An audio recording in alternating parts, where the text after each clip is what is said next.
Good morning students, I hope you are fit and fine at your home. Today in this section of +1 chemistry, we are going to discuss about the concept of orbit and orbital.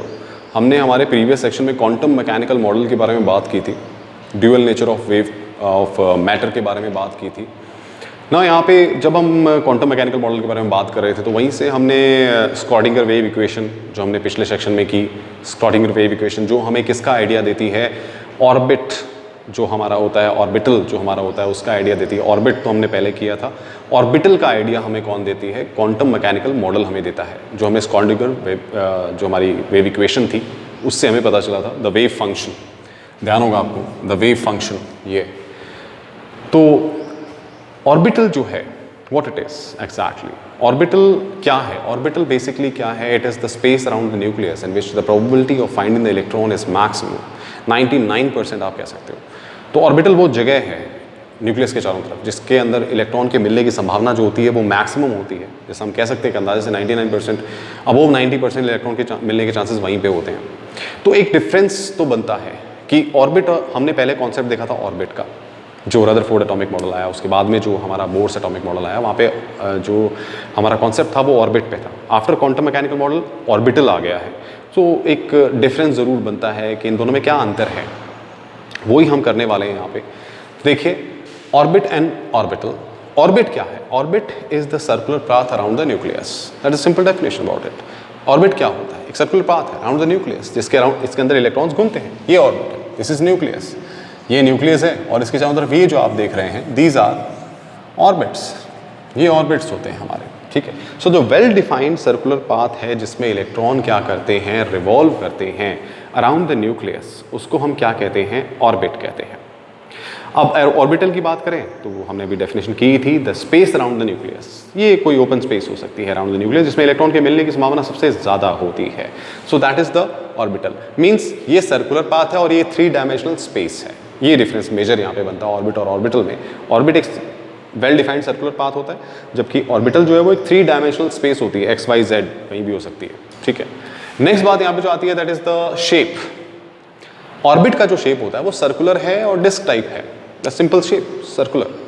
But orbitals के जो shape हैं वो very करते हैं, ठीक है। Orbital जैसे S orbital है वो स्फेरिकल शेप का होता है, पी ऑर्बिटल है वो डम्बल शेप का होता है, डम्बल लाइक दिस, ऐसे डम्बल शेप का होता है पी ऑर्बिटल। डी ऑर्बिटल जो है, डी ऑर्बिटल ये डबल डम्बल शेप का होता है, इस तरह like this, double dumbbell shape, this is D orbital. Then दूसरा नेक्स्ट डिफरेंस आ जाता है जो maximum number of electron that can accommodate by an orbit and an orbital. Maximum कितने इलेक्ट्रॉन्स एक ऑर्बिट या एक ऑर्बिटल अकोमोडेट कर सकता है अपने अंदर।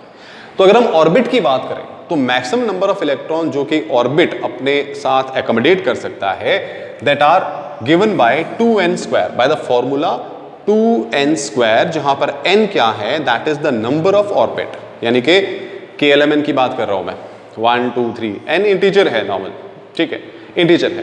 तो मैक्सिमम नंबर ऑफ इलेक्ट्रॉन जो एक ऑर्बिट में आ सकते हैं that are given by the formula 2n², जहां पे n क्या है, एक ऑर्बिट है, 1 2 3 से रिजेंबल करते हैं, it is like an integer. तो जैसे फॉर एग्जांपल फर्स्ट ऑर्बिट है, फर्स्ट ऑर्बिट में कितने इलेक्ट्रॉन आ सकते हैं, तो आप ऐसे कैलकुलेट कर सकते हो इसे 2n² से, 2 × 1², ये 2 आ जाएगा। तो पहले ऑर्बिट में कितने इलेक्ट्रॉन आ सकते हैं?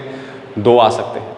दूसरे का कैलकुलेट कर दीजिए, दूसरे में क्या आ जाएंगे, 2 × 2⁻², मतलब 2 2 to the 4 4 to the 8, तो टोटल कितने इलेक्ट्रॉन आ सकते हैं? 8। सेकंड शेल के सेकंड ऑर्बिट के अंदर कितने इलेक्ट्रॉन आएंगे? 8 इलेक्ट्रॉन्स आएंगे। So like this you can calculate the number of electron in an orbit जो अकोमोडेट किए जा सकते हैं। देन यहाँ पे नेक्स्ट आते हैं ऑर्बिटल के इलेक्ट्रॉन्स। देखिए, ऑर्बिटल के अंदर जो इलेक्ट्रॉन है, मैक्सिमम यहाँ पे एक ऑर्बिटल में 2 इलेक्ट्रॉन आ सकते हैं। That's the important thing what you have to keep in mind. Orbital में, एक ऑर्बिटल में मैक्सिमम 2 ही इलेक्ट्रॉन फिट हो सकते हैं, अंडरस्टैंड, 2 इलेक्ट्रॉन, और वो भी अपोजिट स्पिन्स के। ये बात अभी हम जब क्वांटम नंबर्स करेंगे तब आपको समझ आएगी। स्पिन्स, स्पिन्स का मतलब मैं आपको सिंपल भाषा में बता दूं कि एक क्लॉकवाइज जाएगा, दूसरा एंटी क्लॉकवाइज जाएगा। तो अपोजिट स्पिन के एक ऑर्बिटल में 2 इलेक्ट्रॉन हो सकते हैं, एक क्लॉकवाइज एक anti clockwise, understand students. Next आता है represent the planar motion of the electron around the nucleus. Orbit के अंदर सिंपल प्लैनर मोशन ही यहाँ पे देखने को मिलता है हमें, सिंपल प्लैनर मोशन जो नॉर्मली हम पीछे पढ़ते भी आए हैं। लेकिन यहाँ पर आपको क्या है, 3 डायमेंशनल मोशन आपको देखने को मिलेगा। 3 डायमेंशनल मोशन मतलब electron can move anywhere in the x y z axis.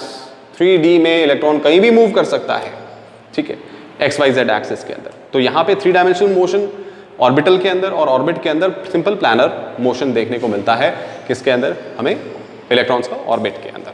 So this was the simple basic differences between orbit and orbital students. तो ये थे हमारे डिफरेंसेस। अब हम डिस्कस करेंगे कुछ साइलेंट फीचर्स हैं क्वांटम मैकेनिकल मॉडल के। एक बार ब्रीफ कर लेते हैं कि क्या क्या फीचर्स आते हैं क्वांटम मैकेनिकल मॉडल्स में। जैसे हमने रदरफोर्ड के किए थे, बोर्स मॉडल के किए थे। Let us discuss about the briefing of quantum mechanical model.